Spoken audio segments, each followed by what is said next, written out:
بسم اللہ الرحمن الرحیم رب اشرح لی صدری ویسر لی امری واحلل عقدۃ من لسانی یفقہوا قولی صدق اللہ العظیم۔ عزیز پاکستانیوں، السلام علیکم۔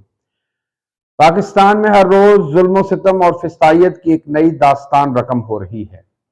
مجھے یاد پڑتا ہے جب جنرل مشرف کے دور میں آل شریف خود ساختہ جلاوطنی پر سعودی عرب میں تھے، اس دوران میاں شریف کی ڈیتھ ہوئی۔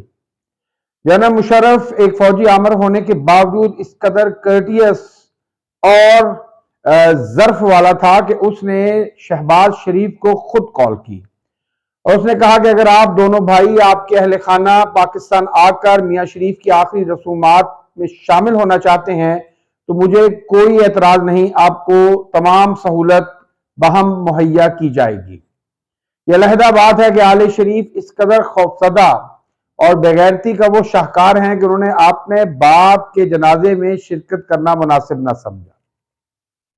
اسی طرح جب عمران خان کے دور حکومت میں کلثوم نواز کی ڈیتھ ہوتی ہے اور اس کی ڈیتھ باڈی پاکستان لائی جاتی ہے تو اس کے دو بغیرت اور بدبخت بیٹے تو اپنی ماں کی ڈیڈ باڈی کو پارسل کر دیتے ہیں، مگر میاں محمد نواز شریف جو پاکستان میں جیل میں ہوتے ہیں انہیں نہ صرف جیل سے پیرول پر رہا کیا جاتا ہے بلکہ انہیں کئی دن تک مریم نواز کے ہمراہ نواز شریف کو مریم نواز کے ہمراہ کلثوم نواز کے سوگواران اور اس کی تعزیت کے لیے آنے والوں کو ملنے کا بھرپور موقع دیا جاتا ہے، اور جب میاں صاحب کا افسوس کر کر کے جی بھر جاتا ہے تو تب ان کو واپس جیل یا ہاسپٹل منتقل کیا جاتا ہے۔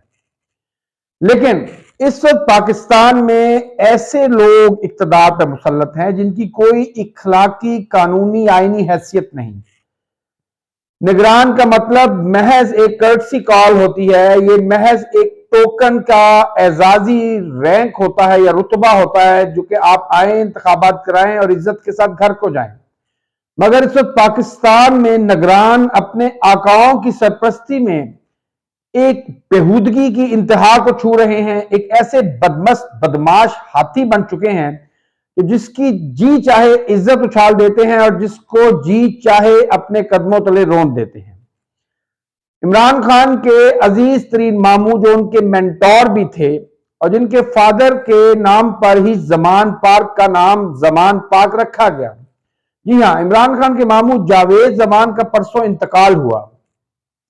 امید کی جا رہی تھی کہ موجودہ اشرافیہ یا موجودہ حکمران ٹولہ بھی تھوڑے سے انسانیت اور ظرف کا مظاہرہ کرتے ہوئے عمران خان کو ان کے جنازے میں شرکت کا موقع دیں گے، مگر وہ لوگ عمران خان سے اور پاکستانی قوم سے اس قدر خوفزدہ ہیں، اتنے گھبرائے ہوئے ہیں کہ انہوں نے عمران خان کو ایسا کرنے کی اجازت نہیں دی۔ اس سے یقیناً عمران خان کی صحت پر کوئی اثر نہیں پڑے گا اور نہ ہی جاوید زمان صاحب کی سفر آخرت پر کوئی اثر پڑتا، لیکن اس سے پاکستان میں اس وقت جو لوگ اقتدار پر مسلط ہیں اور جن لوگوں نے ان کو مسلط کیا ہوا ہے ان کا ظرف، ان کی غلاظت اور ان کی نیچ اور پست سوچ قوم کے سامنے ایک بار پھر کھل کر آشکار ہو گئی ہے۔ میں اپنے ان سیاسی کارپردازوں کو یہ یاد کراتا چلوں کہ جب ذاتیات پر بات آ جاتی ہے اور جب ہمارے ہاں ہماری مذہبی اور سماجی رسومات یا قدروں کی پامالی کی جاتی ہے تو پھر دلوں میں ایسی نفرتیں جنم لیتی ہیں اور رشتوں میں ایسی دراڑیں پیدا ہو جاتی ہیں کہ پھر جنہیں پر کرنا ممکن نہیں ہوتا، اور کچھ یہی اس وقت پاکستان میں ہو رہا ہے۔ پی ٹی آئی جس کو کرش کیا جا رہا تھا، جی ہاں ناظرین، آج الاقصی طوفان الاقصی کا 81واں دن ہے اور تقریباً 60 دن ہوئے اسرائیلی فوج غزہ میں گھسی ہوئی ہے، گمسان کی جنگ جاری ہے، مگر پاکستان میں عمران خان اور پی ٹی آئی کو کچلنے کی، کرش عمران خان، کرش پی ٹی آئی کی جو مہم ہے اس کو 21واں مہینہ شروع ہو چکا ہے، مگر الحمدللہ پاکستان پہ جو فسطائی قوتیں اس وقت قابض ہیں ان کو مسلسل شکست پر شکست ہو رہی ہے۔ وہ کہتے تھے کہ ہم نے پی ٹی آئی کو ختم کر دیا ہے، پی ٹی آئی کو امیدوار نہیں ملیں گے، الحمدللہ پاکستان کی چاروں صوبائی اسمبلی اور قومی اسمبلی کی 859 نشستوں پر پی ٹی آئی نے 2434 کاغذات نامزدگی جمع کرائے ہیں، جو کہ سب سے زیادہ ہیں۔ اس کے بعد پی ایم ایل این کے 2100، پیپلز پارٹی کے 1650 اور ٹی ایل پی کے 1450 کاغذات ہیں۔ اس سے پی ٹی آئی کی عوام میں مقبولیت بھی ثابت ہوتی ہے، اور یہ بھی ثابت ہوتا ہے کہ 21 مہینے میں پی ٹی آئی پر جو جبر کے پہاڑ توڑے گئے، انہوں نے پی ٹی آئی کو ایک حقیقی معنوں میں عوامی اور جمہوری سیاسی جماعت بنا دیا ہے۔ پی ٹی آئی اب اشرافیہ کا کلب نہیں رہا اور نہ ہی عمران خان کا فین کلب ہے۔ یہ باشعور پاکستانیوں، دلیر نوجوانوں، سوجھ بوجھ رکھنے والے بزرگوں اور غیرت مند ماؤں، بہنوں اور بیٹیوں کی ایسی سیاسی جماعت بن گئی ہے جس کے پاس یہ استعداد پیدا ہو گئی ہے کہ وہ آنے والے سالوں میں پاکستان کو 76 سال سے جس دلدل میں گھسیٹا گیا ہے اس سے نکال کر ترقی کی شاہراہ پر گامزن کر سکتے ہیں۔ ایسے میں جو نگران سرکار تو جو بےہودگیاں کر رہی ہے، ان کے جو نیچے پالتو پپیز ہیں وہ بھی ویسے ہی بےہودہ ہیں۔ کل اوکاڑا میں گوال منڈی کے لوہار خاندان کے احمق اور گھامر انسان کی 72ویں سالگرہ منائی گئی۔ تاریخ پیدائش اس کی 1 اپریل تھی، لیکن خود کو لیڈر ثابت کرنے کے لیے اس نے کاغذات میں رد و بدل کر کے اپنی تاریخ پیدائش 25 دسمبر کر لی۔ جی ہاں، میں نواز شریف کی بات کر رہا ہوں۔ مختلف شہروں میں آل شریف کے حواریوں اور حرام خوروں نے ان کی سالگرہ کے کیک کاٹے۔ ایسا ہی ایک کیک اوکاڑا میں کاٹا گیا جس میں مقامی ڈی ایس پی نے باوردی شرکت کی۔ یہ بھی ایک انتہائی شرم کا مقام ہے۔ اس سے یہ بھی ثابت ہوتا ہے اس ملک میں کوئی قانون نہیں ہے، کوئی آئین نہیں ہے۔ جس کے پاس طاقت ہے وہ جو مرضی کرے، وہ کسی کا قتل بھی کر دے تو اسے معاف کر دیا جائے گا۔ اس کی مثالیں پاکستان میں بھری ہوئی ہیں۔ اور جو کمزور ہے، جو ضعیف ہے، یہی اس کا جرم ہے۔ اس کے جرم کی سب سے بڑی سزا یہ ہے کہ اسے کبھی انصاف نہیں ملے گا۔ کل لاہور میں ماڈل ٹاؤن کے علاقے میں پاکستان آرمی کے ایک ریٹائرڈ آفیسر بریگیڈیئر راحت، جن کی عمر 86 سال ہے، ان کے گھر پہ پولیس کے غنڈوں نے دھاوا بولا، توڑ پھوڑ کی، اور انہوں نے کہا کہ ہم یہاں ایک اشتہاری حماد اظہر کی تلاش میں ہیں۔ یہ بریگیڈیئر راحت صاحب پاک فوج کے موجودہ بہت سے جنرلز اور بہت سے ریٹائرڈ جنرلز کے بھی استاد رہے ہیں۔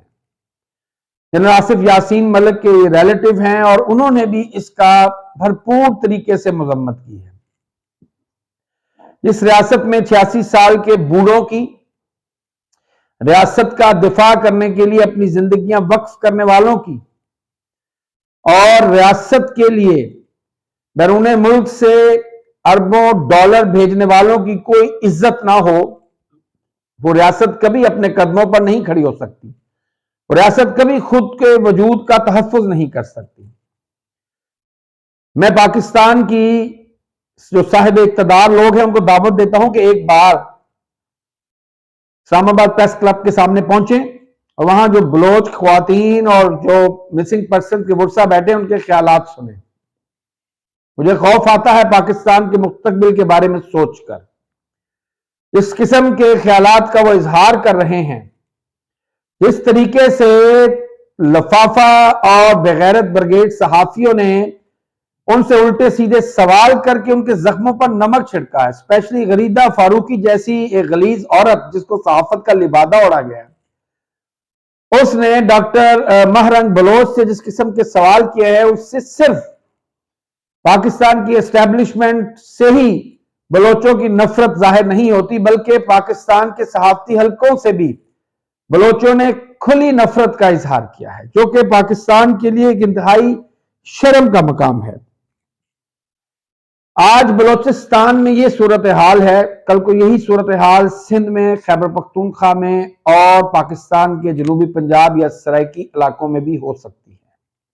اگر ہم نے ہوش کے ناخن نہ لیے، اگر ہم نے ریاست کو عوام سے دور کر دیا اور عوام کو بتا دیا کہ تم ایک سبجیکٹ ہو، تم ایک استعمال کی چیز ہو، تم کیڑے مکوڑے ہو، تم ایک گھٹیا قسم کی مخلوق ہو، ہم اعلیٰ ہیں، ہم اشرافیاں ہیں، ہمیں حکومت کا حق ہے، ہم چاہیں تو تمہیں رون ڈالیں، چاہیں تو تمہیں مسل ڈالیں، تو پھر بہت جلد یہ عوام ایک طرف اور ریاست دوسری طرف کھڑی نظر آئے گی اور اس کا انجام بہت برا ہوگا۔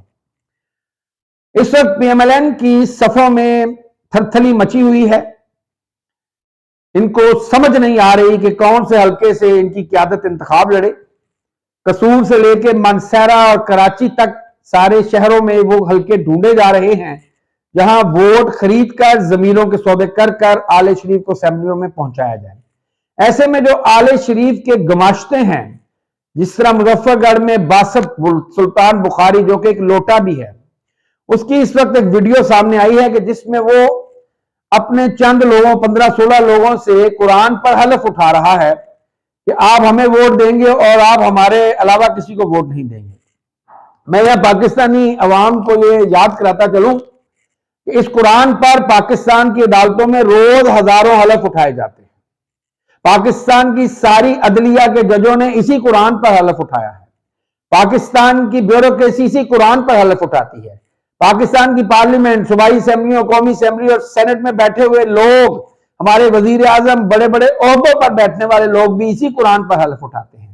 پاکستانی اسٹیبلشمنٹ کے جو لوگ ہیں، جہاں سے وہ تربیت لے کر آتے ہیں، وہاں بھی قرآن پر ہی حلف لیا جاتا ہے۔